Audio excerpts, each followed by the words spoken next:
నిర్గమకాండం 20 అధ్యాయం 3, 4, 5 వచనాలు ఒక్కసారి చూద్దాం. నేను తప్ప వేరొక దేవుడు నీకు ఉండకూడదు.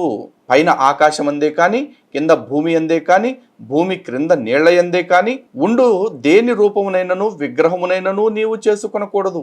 వాటికి సాగిలి పడకూడదు, వాటిని పూజింపకూడదు. ఎందుకో తెలుసా?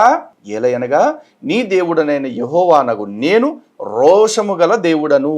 ఇక్కడ రోషం అంటారు కానీ ఇంగ్లీష్ బైబిల్లో చూసుకుంటే అసూయాపరుడైన దేవుడను, అజల్లస్ గాడ్ అని చెప్పేసి చెప్పుకుంటాడు.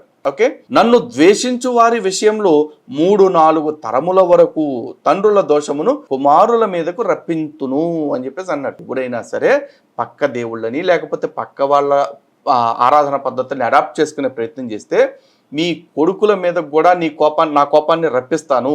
అది కూడా ఎప్పుడు ఒక తరానికి కాదు, 3 తరాల వరకు మీ కుటుంబాన్ని, మీ వంశాన్ని మట్టగడిచి చేసేస్తానని చెప్పేసి యెహోవా చెప్తున్నాడు.